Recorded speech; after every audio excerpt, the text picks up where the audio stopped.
Halo semuanya, Sawadee-krap. Sepertinya Ferdy Sambo masih mendapatkan special treatment dari penyidik dalam hal adalah pengungkapan motif. Karena dari penyidik pun tegas mengatakan bahwa motif itu akan dibongkar nanti pada saat di persidangan.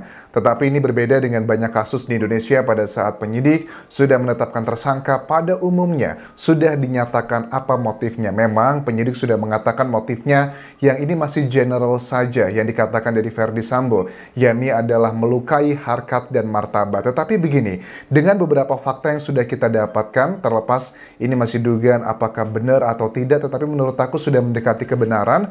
Misalkan adalah kita melihat ada bahasa tubuh dari Ibu Putri yang pada saat dilakukan wawancara di depan Makobrimob, di awal-awal Ferdy Sambo ditahan, itu kan dia melihat kayak bahasa tubuhnya tuh kayak bahasa tubuh, kalau kata Reza Indragiri, salah satu ahli forensik psikologi ya, itu mengatakan seperti kayak kekecewaan terhadap cinta. Tapi kan kekecewaan ini itu menurut beliau ya, tapi kalau menurut aku itu adalah kayak ekspresi kekecewaan, pengkhianatan cinta yang levelnya sudah tingkat dewa. Mungkin ini berhubungan dengan kata-kata malu-malu pada saat dilakukan interview dengan LPSK, tidak mendapatkan banyak data tapi hanya kata-kata malu-malu aja. Kekecewaan cinta dengan malu-malu. Kemudian Deo Lipa, mantan kuasa hukum Baradae, ada dugaan dia mengatakan dengan sangat tegas di sejumlah wawancaranya, misalkan di wawancaranya Pak Karni Ilyas ya, mengatakan bahwa Ferdy Sambo adalah biseksual. Ini bukan tentang orientasi, tapi tentang dugaan menuju ke motif tersebut. Dan ini aku juga menduga teman-teman, sepertinya Ferdy Sambo punya special request kayaknya untuk penyidik bahwa tolong jangan diungkapkan motif sebenarnya apa. Yang diungkapkan hanyalah general info aja mengenai melukai harkat dan martabat. Terus apa dong Anjas kira-kira? Apakah dugaannya ini ada dengan handphone juga, handphone dari Brigadir Joshua yang tim kuasa hukum masih bertanya sampai sekarang di mana itu handphonenya, ada 3 sama laptop. Apa jangan-jangan ada pesan-pesan romantis, pesan-pesan yang nggak sewajarnya antara atasan ke bawahan, dan kemudian Brigadir Joshua mungkin sudah jenuh dan juga marah, kemudian melaporkan ke Ibu Putri, dan Ibu Putri pun langsung marah karena itu bukan pertama kali, mungkin sudah berkali-kali, dan Ibu Putri tidak menyangka akibat kemarahannya juga justru berakhir seperti ini. Dan itu juga yang menjadi sangat penyesalan lebih dalam. Apakah mengarah ke situ juga? Kita akan bahas lebih detail di sini teman-teman. Nah, kemudian Kamarudin Simanjuntak juga me-address tentang salah satu ajudan yang inisialnya D ya. Karena si D ini adalah dugaan dia punya bukti katanya si ajudan D ini orang yang menghasut si Sambo. Ya kayak bara api gitu kan ya, ada yang manas-manasin juga dengan mungkin dugaannya si, kalau dalam topik video ini dugaanku yang aku bahas di video ini adalah mengenai bahwa Ferdy Sambo mungkin saja ada pesan-pesan yang tidak wajar dalam tanda kutip yang berada di HP-nya Brigadir Joshua dan dilaporkan ke Ibu Putri, sengaja atau tidak sengaja, itu adalah ke arah sana. Mungkin Ferdy Sambo juga marah, kesal gara-gara kamu nih mungkin saya ribut sama istri saya, atau bahkan dituntut cerai gitu sama istri saya. Tetapi ternyata reaksinya out of control untuk everybody.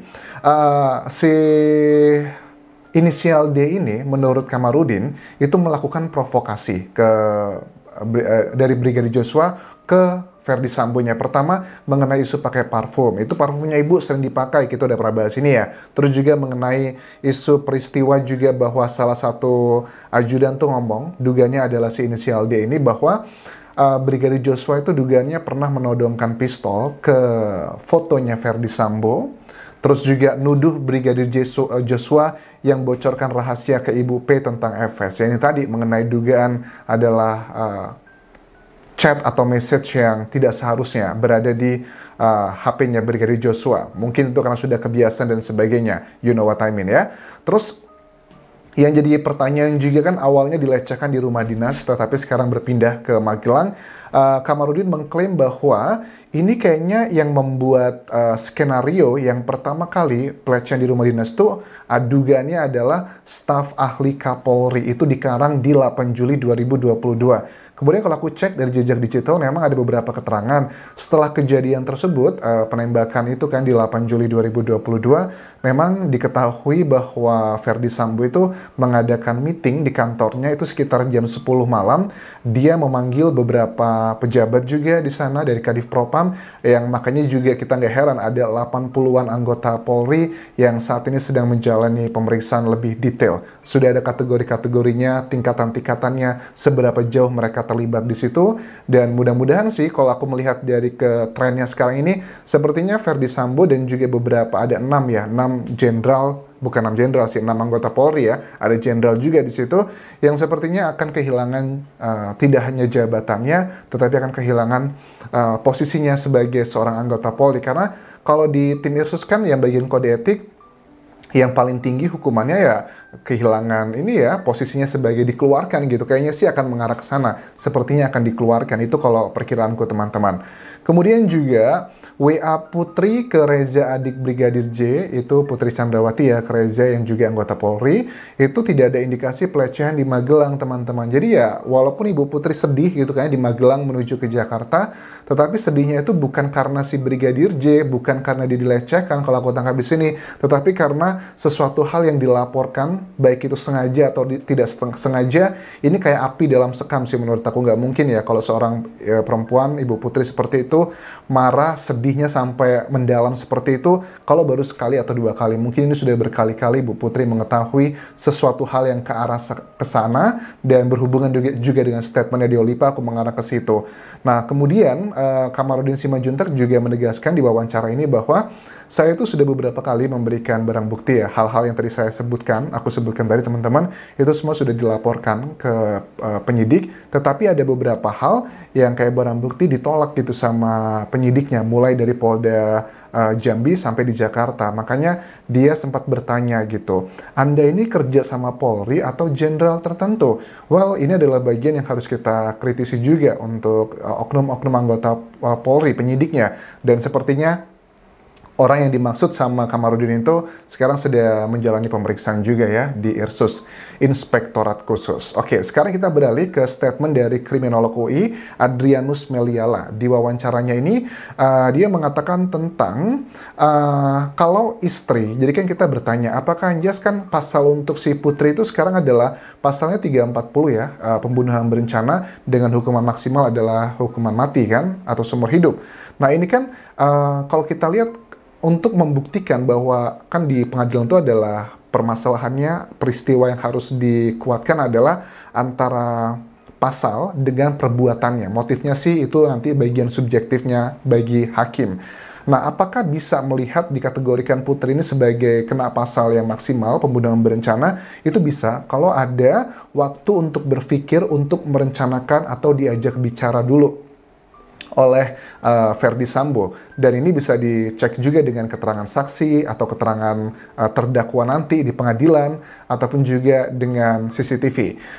Kalau istri tidak melaporkan perbuatan suami, itu bisa dimengerti. Tetapi kalau justru langsung melaporkan, itu malah menjadi pertanyaan. Ini aku make sense banget nih dengan statement terbarunya, bukan terbaru lah, pertama kalinya si Putri Chandrawati ya. Karena kalau dia kan mengatakan, saya tulus mencintai suami saya, aku bisa clearly seen dari sini gitu, bahwa Putri sudah lebih dari 1 bulan dengan alibinya adalah sakit, psikologi dan sebagainya, terlepas itu benar atau tidak. Tapi kalau aku membaca, itu adalah salah satu tindakan dia untuk melindungi suaminya. Dan aku bisa melihat bahwa memang Putri beneran cinta dengan suaminya. Makanya pada saat ada awal-awal isu, kita melihat ada terjadinya dugaan perselingkuhan antara Putri dan juga Brigadir Joshua. Awalnya banyak yang mengarah ke sana, tetapi aku lihat sekarang trennya cenderung menurun, tidak mengarah ke sana, karena ternyata diketahui Putri juga terlibat dalam kasus pembunuhan berencana ini. Dan aku melihat juga bahwa si Putri Dia berusaha untuk melindungi suaminya. Kalau seandainya si Putri tiba-tiba melaporkan ada pembunuhan, mengatakan fakta-fakta yang jelas, justru malah menjadi pertanyaan besar. Justru itu akan mengarah pada dugaan, wah terjadi perselingkuhan nih antara Putri Chandrawati dengan Brigadir Joshua. Tapi kan ini tidak. Justru dia berperan untuk menghabisi si Joshua tersebut. Nah, ini adalah salah satu hal yang aku lihat walaupun Putri itu ada jejak digitalnya menurut kuasa hukum dari Brigadir J, sangat sayang dengan Brigadir J, sayang dalam tanda kutip ya, bukan antara pria dan wanita, tapi antara kayak keluarga begitu. Tetapi sayangnya dia itu tidak lebih besar dibandingkan cinta dia dengan sang suami. Sang suaminya sudah marah besar dengan informasi yang menyebabkan mereka berantem. Mungkin Putri tidak expect bakal sampai terjadi pembunuhan sebesar ini. Mungkin Putri hanya berpikir, ya mungkin hanya dikasih pelajaran doang gitu kan ya. Tetapi pada saat sudah di tengah jalan, sudah terjadi pembunuhan tersebut, ya Putri hanya ikut berencana juga untuk berencana karena demi cinta dia dengan sang suami begitu ya, termasuk dalam ya pembunuhan berencana juga. Itu adalah dugaanku teman-teman.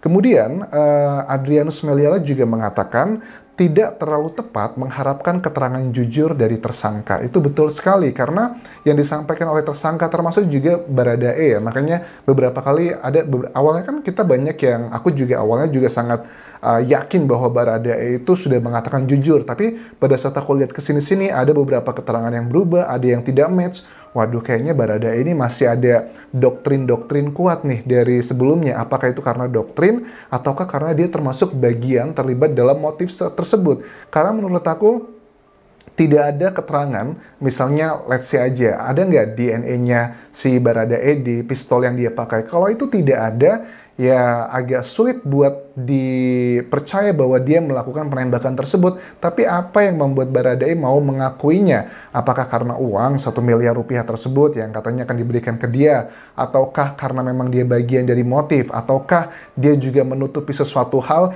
yang ada hubungannya dengan mungkin cinta sejenis atau biseksual? Itu akan membuat dirinya malu juga. Apakah mengarah ke sana juga? Itu adalah beberapa poin yang aku analisa. Karena bagaimanapun juga usia 24 tahun menuju ke 25 itu sudah cukup dewasa lah. Dia tahu apa yang harus dilakukan begitu, dan dia juga tahu bagaimana konsekuensi dengan pilihan dia. Kemudian Adrianus juga bilang bahwa keterangan tersangka itu pasti akan cenderung untuk melindungi dibanding menyatakan yang sebenarnya. Makanya kan dalam persidangan tuh yang namanya alat bukti ada 5, ada keterangan saksi, keterangan terdakwa, keterangan ahli, petunjuk, dan juga surat ya. Makanya nggak boleh rely pada keterangan saksi atau terdakwa aja, karena lidah itu tidak bertulang teman-teman. Kemudian diamati juga bahwa Ibu PC kan pada saat keluar dari rumah dinas menuju ke rumah pribadi, jika CCTV itu adalah benar ya, yang dia terlihat lunglai, lemes, apakah dia lunglai lemesnya itu setelah melihat jenazah Brigadir J, atau dia lunglai lemesnya karena tidak menyangka itu akan menjadi pembunuhan ujung-ujungnya. Dia mungkin awalnya tidak berencana ikut pembunuhan, tetapi di tengah-tengah dia berencana juga melakukan pembunuhan. Apakah itu mengarah ke sana juga?